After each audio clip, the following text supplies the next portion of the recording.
Hi guys, Luke here of SimBoxx, and this is the SimBoxx team predictions for the IBF World Title fight live on Dazn from Matchroom this weekend.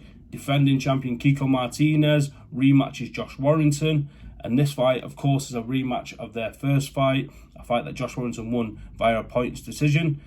But Kiko Martinez, what more can we say about this brilliant little Spaniard who's enjoying a real resurgence in his career? He's getting on in his late 30s.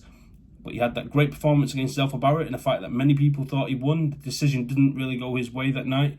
And then he went and shocked the world against Kid Galahad. He knocked Kid Galahad out in 6 rounds. He shook him to his boots in the 5th. And that was a fight, let's not twist our words here, let's not mince the truth, that Kiko Martinez was brought in to make Kid Galahad look good. That was a fight that Kid Galahad was supposed to win, and he didn't. And Kiko Martinez blasted him out of there, and it was a really impressive performance.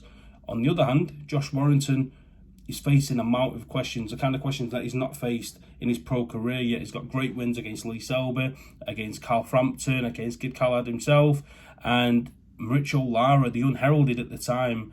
Mauricio Lara blew the big plans that Matchroom had for Josh Warrington out of the water. He was brought over as an opponent. You know, he was unheard of. Not many of us knew much about him. His record didn't suggest much. But boy, oh boy, was we wrong. He went in there and he bullied, he battered, he beat up and ultimately stopped Josh Warrington. They, of course, had their rematch. Josh Warrington went into that.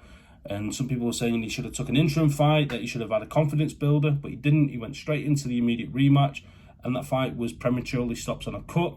So there's a lot of questions there for Josh Warrington to answer. Can he come back from a first career defeat in that manner against Mauricio Lara and go back in there against a guy that he's already soundly beat and answer those questions to regain his world title that he's previously held? I'm not so sure. I think Kiko Martinez is full of confidence, and rightly so. Josh Warrington, maybe, you're not going to see it. He's not going to outwardly say it, but maybe he's having a crisis of confidence. There's got to be them conversations with his dad, his trainer, where he's got to really ask himself, have I got the heart for this anymore? And I'm sure he does, but you'll only really know those answers to the questions on fight night. And I think there will be moments in this fight where he's going to have to dig deep and he's going to grit his teeth like he always does, being that come forward, front foot fighter that he is. And he's going to have to go toe-to-toe with Kiko at times. And I wonder if in the back of his mind, the question's going to be there, can I stand up to these punches? Because his punch resistance was shot to pieces. Now, Kiko Martinez, by all means, is not unbeatable. He's got a few losses on his record. He's always lost when he stepped up to the top echelons of the division with the likes of Carl Frampton a couple of times and Scott Quigg and Gary Russell Jr. amongst others. So I think it's a really intriguing matchup, and the timing is really, really intriguing. Now, getting into my prediction, I can make a case for both guys, but we can't sit on the fence, and I'm going to nail my mast to the Josh Warrington colours. I think this is a good fight for him to regain some confidence. He's not going to have it all his own way, so we can see if he can go to that well one more time and dig deep. I think he will. I think he'll overcome some troubling times. Kiko carries power, we know that. But I think Josh Warrington will grind out a points victory. I think Kiko will have his moments, but Josh Warrington ultimately, with that Leeds faithful behind him, he's got the advantage of being the home fighter, will regain the IBF World Title. And hopefully we see a trilogy fight with Mauricio Lara, because I think he's one of the most deserving boxers of a world title opportunity in the world, or a huge domestic unification clash with Lee Wood, which would sell out the City Ground in Nottingham. But we don't want to get too ahead of ourselves. We've got this Saturday coming up, Josh Warrington, Kiko Martinez headlining on Dazn from Matchroom. I'm going to pass on to the other members of the SimBoxx team with their breakdown and their predictions. Hi guys, it's Lee here from SimBoxx, just giving my prediction on this weekend's big fight on the Matchroom card, the Warrington versus Martinez fight. One which obviously Warrington will be hoping is his comeback fight following the Lara loss. As much as I hate to say it though, I do believe he may come unstuck and Martinez will be crowned the winner. Martinez seems to be having a little bit of an Indian summer recently in his career. He's punching big of late, and I believe he may stop Warrington late on. We know that he's relentless. He never stops coming forward. I believe he'll be the same again in this fight, and then late on he may catch Warrington big and dropping a bit of the fight over between maybe rounds 9 or 10. Again, as much as I hate to say it, I do believe that will be the case. We know that Warrington can be dropped. He was recently by a big puncher, and I believe it may be the same again. I would love to see Warrington win, but I just can't see it at the moment.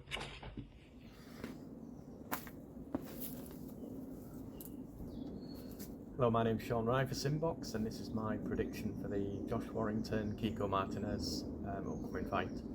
I think a lot of people will expect there to be fragilities with Warrington purely because of that fight against Lara, the first one. There was evidently something wrong. He just wasn't switched on for that fight. We'll maybe never know the real reason, you know, behind that and what happened in camp and what happened in the lead up. But some may suggest that he's probably not going to be the same fighter. That's difficult to tell. We didn't really find out too much in the rematch with Lara. Obviously it was short-lived. He looked a bit more switched on, and he says he was a lot sharper. Normally Josh Warrington has his success when he fights on the front foot. Lots of volume, lots of pressure, come forward, outworks the opponent normally. I don't think the tactics will change that much. I don't think he's a boxer off the back foot, so I don't expect him to alter the way that he fights.